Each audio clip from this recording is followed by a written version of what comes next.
Kabanata 16, Drunk. Tawanan at hiyawan ang nagpaupo sa akin sa isang VIP couch ng isang eksklusibong super club.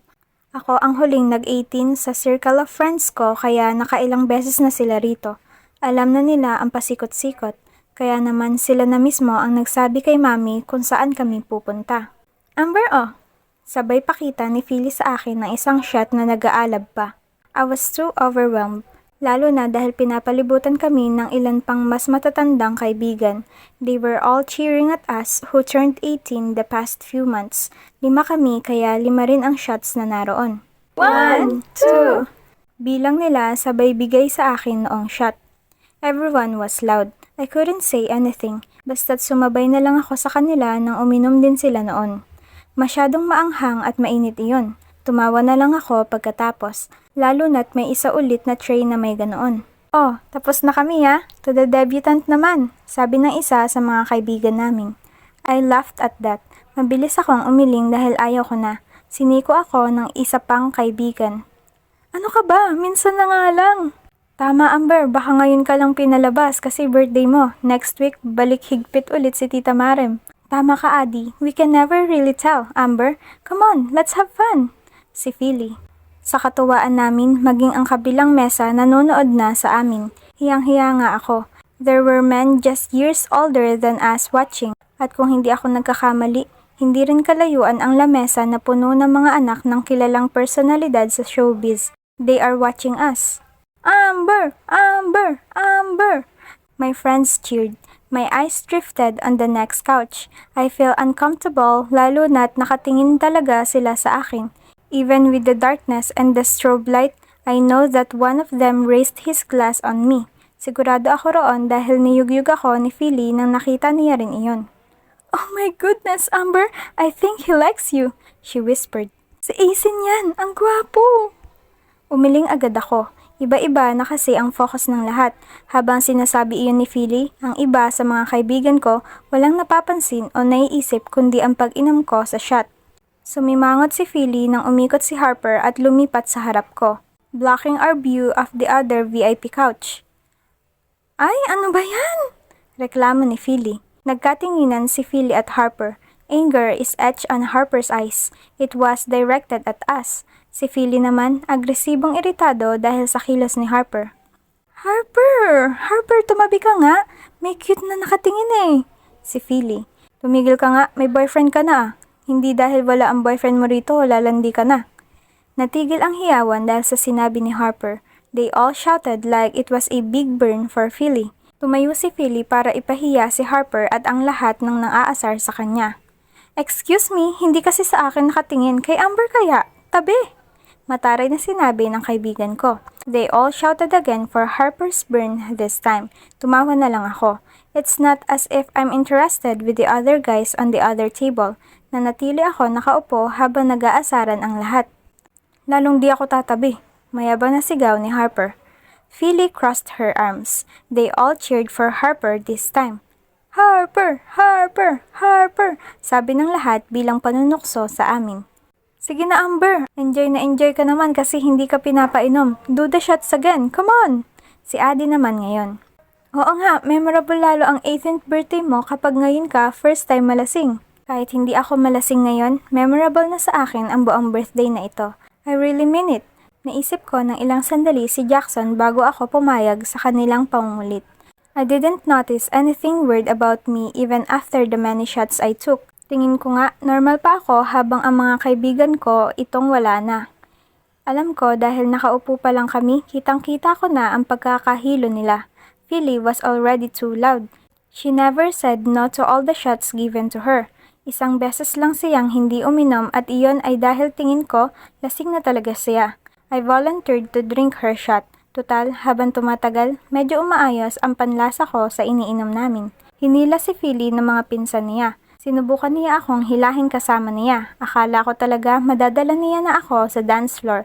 Nagulat ako nang hinawakan ni Harper ang kamay naming dalawa at pinaghiwalay.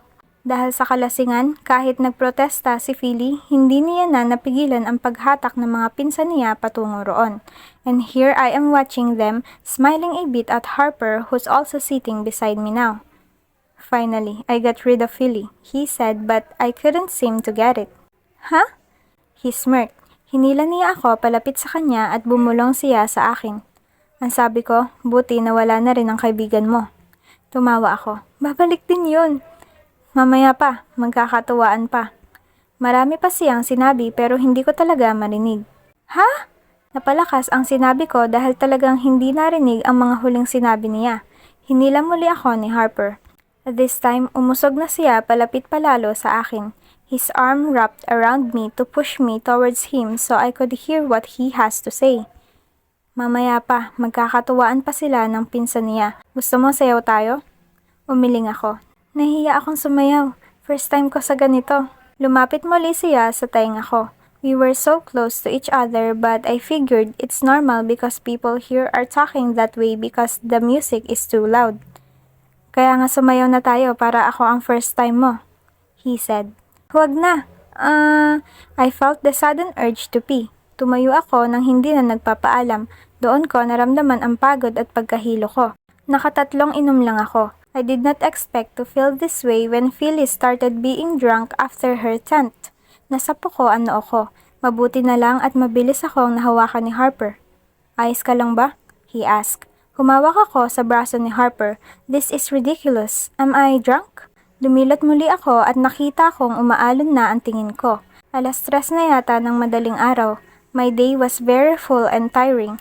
Bumiyahe pa ako at ngayon nandito pa. Pagod at alak siguro ang nagpang-abot kaya ganito na lang ang nararamdaman ko. Ayos lang ako. I just wanna go to the powder room, I said and tried to step.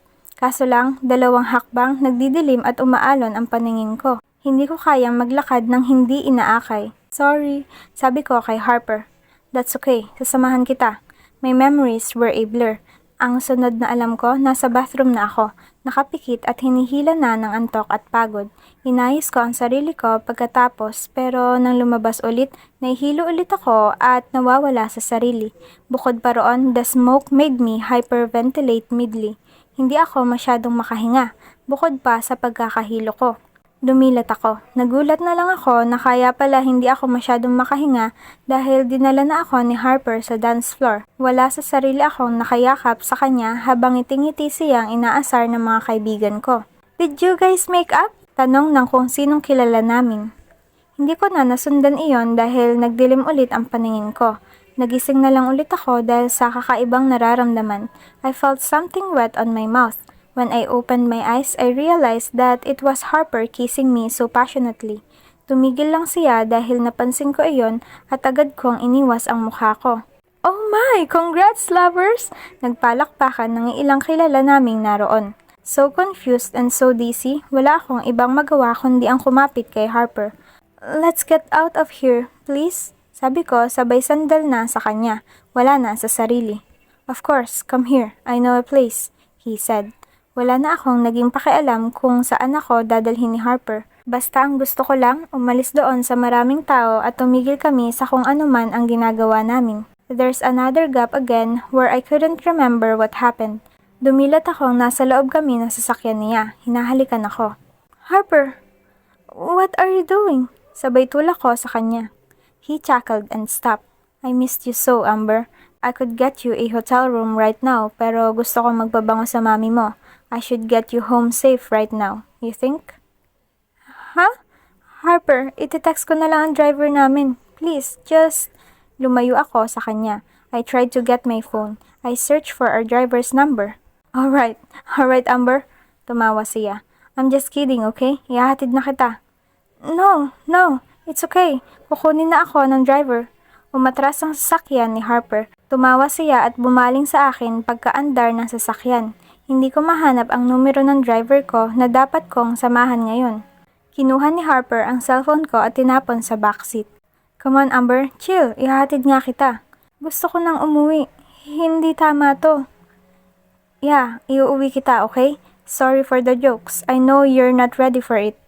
Ready for what? Litong-lito ko siyan tiningnan. Humisi siya ng hilaw bago nagpatuloy sa seryosong pagmamaneho. I intend to talk to him about everything but my body just wouldn't work anymore. Lasing, antok at pagod ako. ni hindi ko na namalayan ang paghatid at pagdating nga namin sa bahay. That was everything I could recall when I woke up afternoon of the next day. I couldn't even remember anything much anymore. Para siyang panaginip na naaalala mo pa pagkagising mo pero unti-unti ring nawawala kalaunan. Naghalikan kami ni Harper. Is that true? Or was it just a dream? Ngayon ko lang napansin ang text ni Jax. Mabilis akong nag-reply. Jackson, nakarating ka na? Happy birthday. Enjoy it. I'm going to a company of steelworks tomorrow to see if there is a job opening. Ako, good morning Jax. Sorry hindi ako nakareply kagabi. Mommy surprised me with a grand birthday party ni hindi ko alam na may ganoon. Good luck sa pupuntahan mo. I'm sure you'll get a job. Iyon lang ang nasabi ko. Natatakot akong isali sa usapan ang nangyari pagkatapos ng birthday party ko. Besides, hindi ako sigurado kung nangyari ba talaga ang mga iyon. I should ask Philly, right? I should, or Harper, but I don't wanna talk to Harper. Nakaka-awkward naman. How was your after party? Mommy asked nang bumaba na ako. She's with Daddy on our garden. Nagtsatsaa habang nakaupo sa patio. Her hair is still in a beautiful French twist. Kulang lang ng pearl choker at diamante sa tainga, ganoon pa rin ang ayos niya kahapon. Tumikhim ako, hindi alam kung ano ang sasabihin. Ngumiti si Mami at hinawakan ang kamay ko para igiyan na ipaupo sa tabi niya. Daddy smiled at me. Hinatid ka ni Harper dito. Sa tamang oras naman. You were asleep when you got here. Nalasing ka? Hindi po. 3 shot lang po ang nainom ko. Mami smiled. It's okay to occasionally drink. For socializing only. Huwag mo nang hayaan ang sarili mong malasing. Besides, it's not good for the body and figure. Daddy gave a hearty laugh. Mommy smiled. Hindi ko alam kung ngingiti rin ba dapat ako. I see that you really are close to Harper even after what I did. But like what I said, Amber, first loves are strong but they don't usually last. Alam ko po, Mommy. Wala na kami ni Harper. Mommy nodded coolly and took a sip of her tea. Gumilid ang tingin niya para sa naghihintay na kasambahay. Pakihatid dito ang brunch ni Amber. Opo, madam. I shifted uncomfortably on my seat. Kinagat ko ang labi ko nang may naalala. Kaya naman napatalon ako ng konti nang nagsalita ulit si Mami. I don't know why I feel so guilty thinking about what happened yesterday.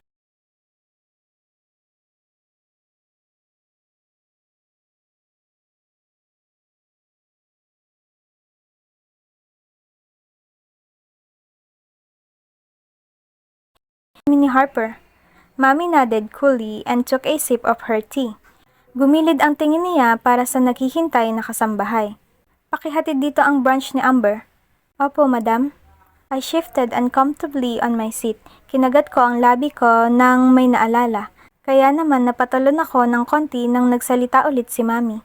I don't know why I feel so guilty thinking about what happened yesterday, and I can't believe I can still feel it. By the way, the international agency I am talking about is really very interested with you. This is not a normal offer. Ni mga sikat na modelo rito sa bansa, hindi nagkakaroon ng ganito. Nakuha ng sinabi ni Mami ang attention ko. It was her idea from the very beginning, but I soon started loving modeling and the other things that come with it. There will be shoots here in Manila and shoots and catwalks abroad. Talaga po? Medyo nagulat ko ang sinabi. Yes, Iha. And like I said, I waited until you're 18. What do you think? It's fine, Mommy. But, paano iyong school ko? Well, if this really goes on, you can just transfer next semester here in Manila. What's the problem with that? Nakibit ng balikat si Mommy. Oh no! I'm fine with my school in Castellana, Mommy. Pwedeng doon na lang po ako. She smiled wildly. That's no. Pwede rin naman. She said while watching me in a bold suspicion. Hindi na ako mapakali. Mabuti na lang at hindi naman big deal kay Mami kung saan ako mag-aaral. Pero I'm curious, noong nag-usap kami ni Harper, umamin siya sa akin na may plano kayong dalawa na gumawa ng kahit ano para lang makumbinsi akong bumalik ka ng Manila. Para makumbinsi ako na hindi maganda ang Castellana para sa'yo.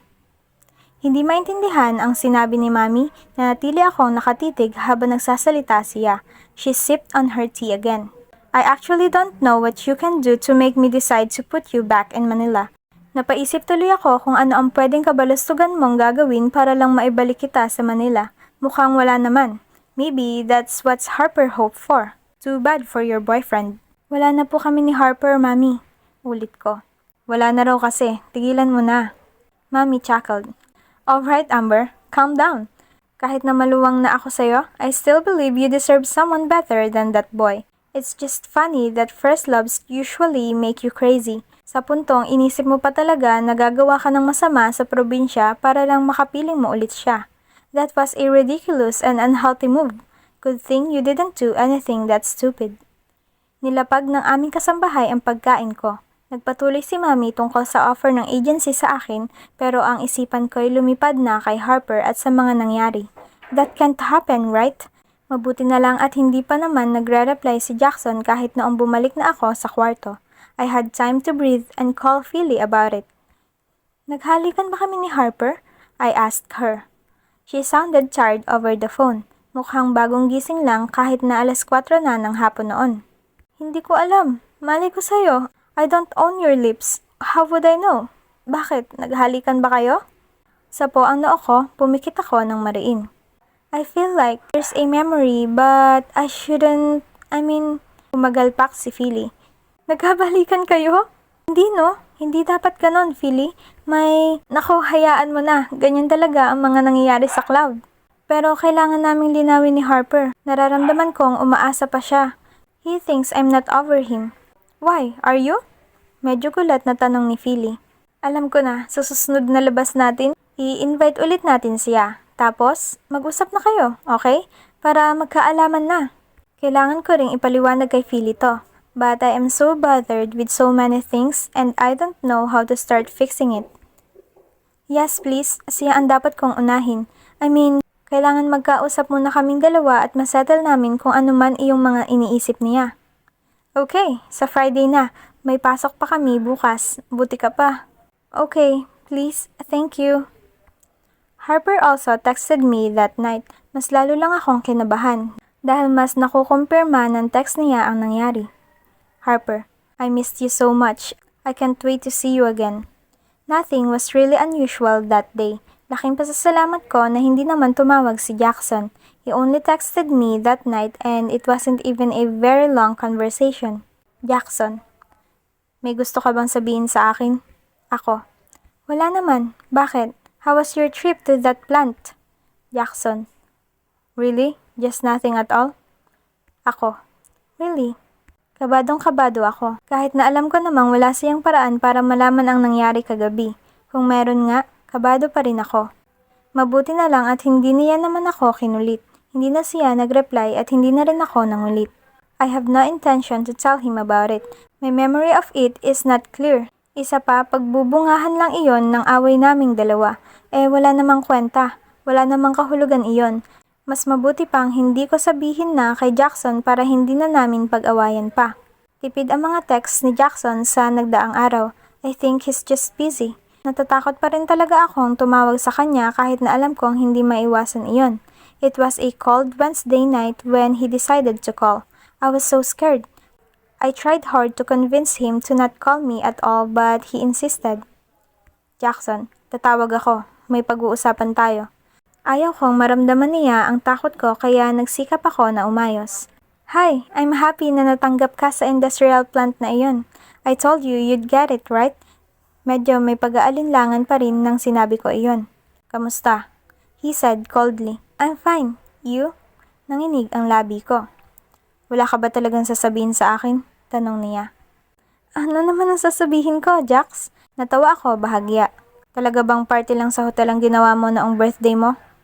Bakit parang alam niya? Imposible iyon. He's miles away from me. He's in Costa Leona with no connection at all. Si Philly lang ang nakakakilala sa kanya sa mga kaibigan ko at imposibleng nagko-communicate sila ni Philly. Bukod doon, walang pictures na ganoon sa Facebook ko. I checked it every day. He couldn't have seen it anywhere.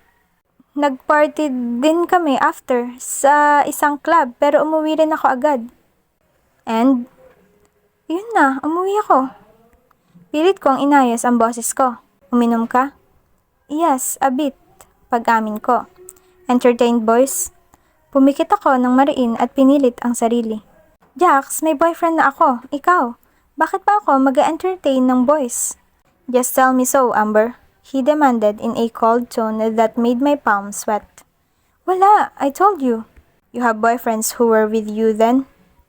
Wala, Jax. He sighed heavily. Hindi na siya nagsalita pa. I'm not that kind of girl, you know that. Pwede mo namang sabihin na nagkamali ka, hindi ba? Kung ganoon nga. My face heated. It was as if he's insinuating that I was lying. Yes, I am blocking certain truths for him pero hindi ako magsisinungaling para lokohin siya. Basta ikaw ang mahal ko. Ikaw lang. Hindi kita lolokohin. Hindi ulit siya nagsalita. Jax, I went out with friends and that's all. I'm sorry if you didn't like it. Mag-usap na lang tayo pagka-uwi mo. Matabang niyang sinabi na para bang may pinipigilan kung ano sa sarili. Okay. Natapos doon ang usapan namin. The next days were the same except without his calls. Kalaunan natanto kong may nagbago yata sa mga text niya. It seems cold. I asked him about it Friday morning. Nagtatrabaho na siya sa planta at nagiging busy na. Iyon siguro ang dahilan pero gusto ko lang malaman niya na napapansin ko iyon. Ako. I know you're now working and you're busy, that's why your text seems cold and rehearsed. I miss you so much, hindi na ako makapaghintay na makauwi. He didn't reply to me. I was bothered so much by it. At kung hindi lang kami aalis, baka iyon na ang naghari sa isipan ko. Kaso lang aalis kami. I will make everything about me and Harper clear. We went to a chill bar and grill with the whole gang. Gaya ng pakiusap ko kay Philly na huwag na sa isang super club dahil ang gusto ko lang naman bukod sa catch up sa kanila ay ang makausap ng masinsinan si Harper. The group allowed us to be in another private table. They all think we're fixing everything when the truth is, I am going to tell Harper that we should stop. Mayabang nang umiti si Harper at nag-order na rin ng para sa aming dalawa habang naroon kami sa isang lamesa. Tumuwid ako sa pagkakaupo. He smiled boyishly at me when the waiter left. You don't reply much. Gusto ko sanang lumabas tayo noong nakaraan na tayo lang. Well, we can do it tomorrow instead. Wanna watch a movie? I admit it. Harper changed a bit. Kung noon, kung ano-ano na lang ang ginagawa niya sa buhay niya. Ngayon daw nag-aaral na siyang mabuti. It reflects on his overall look too. Kung noon, titingnan pa lang siya, bad boy na. Ngayon, medyo pumarmal na siya sa pananamit. He matured a bit. No, Harper. I'm sorry. Napawi ang ngiti niya. Kumunot ang kanyang noo at nagseryoso. Look, I value what we had but you got me wrong this time. Noong naghiwalay tayo, tinanggap ko iyon ng buo. The moving on was supposedly a hard process, but maybe my life in that province had been pretty harder. So, hindi ko na naisip pa talaga ang naramdaman ko para sa paghihiwalay nating dalawa. Unti-unting umasim ang kanyang itsura. I can sense that he doesn't like what he's hearing. He cut me off. I know that Phyllis been telling you about the girls, but... Umiling siya. Amber, kahit anong gawin ko, ikaw pa rin talaga. Inisip ko kasi noon, wala rin tayong patutunguhan. Bukod sa ayaw ng pamilya mo sa akin, aalis din ako next year to study abroad. I admit that I've been a bad boyfriend to you. Hindi ko gaanong pinahalagahan ang pagsasama natin. Huli na nang narealize ko na talagang ikaw. Funny how after all these years, this is the first time I felt Harper being so true to me. Ni hindi ko maalala kung kailan ko narinig sa kanya ang mga katagang I love you na dinibdib ko dahil naramdaman ko ang sincerity. Looking back now, I don't think I ever did feel that he was serious of me. Ngayon pa lang. Sa totoo lang, mas lalo akong nahirapan. How can I explain to him what happened? Na sa isang iglap lang, nakahanap ako ng iba. Nagmahal ako ng sobra. A love that would shame all the things I've felt for the past years. Funny how that seems so wrong. I jumped from a boyfriend to another. Pero sa totoo lang, hindi ko maramdaman na nagustuhan ko si Jackson dahil lang nasaktan ako kay Harper. He is out of here. And definitely, Harper is out of us. Thank you. I appreciate that, Harper. I don't want to discredit what I felt for you back then. But I think I really treasured you. Kaso lang, Harper, para sa akin, talagang wala na tayo. Hindi ito dahil sa mga sinabi ni Philly sa akin. This is really my decision. I've moved on and I realized that it was all petty. I'm sorry. Petty? Really, Amber? Medyo tumaas ang boses niya. Kinagat ko ang labi ko. I treasured you, really. What I feel for you right now is a love for a friend. And I have yet to discover if that was what I really felt back when we had a relationship. I think I was then a very confused teenager. First time kong lumabas galing sa mundong ginawa ni Mami para sa akin. Can you hear yourself, Amber? Did you just tell me that? No. Umiling siya at bahagyang tumawa. You're just playing hard to get. I know how you really feel. Sinabi ng Mami mo sa akin. Nagkamali si Mami, Harper. Umiiling si Harper, dismayado sa sinabi ko. Nararamdaman ko na talagang hindi siya naniniwala sa sinabi ko. Mataman niya akong tinitigan, his lips on a grim line. You're just doing this to get even, to hurt me, he declared. I'm not, marahan kong giit. You were so willing when we kissed that night. You let me touch you, Amber. And if I wasn't very modest, I could have... Harper, medyo tumaas ang boses ko. I have no idea what I was doing. First time kong uminom at medyo nalasing ako. You took advantage. No, I didn't. I kissed you and you didn't push me back. I felt that you're into it. Kaya huwag mo nang i-deny, Amber. I know. Please tell me now or we'll waste time. I'm leaving months from now. Ang tagal kong hinintay nitong birthday mo just so I could make a move in person. And now, gusto kong maiyak sa tuloy-tuloy na sinabi ni Harper. Nagpatuloy ako sa pag-iling. I'm really sorry. I'm not doing this to hurt you or to play hard to get. This is how I really feel. I don't love you romantically, Harper. And if we did kiss, it was a mistake. I was drunk. I don't remember anything.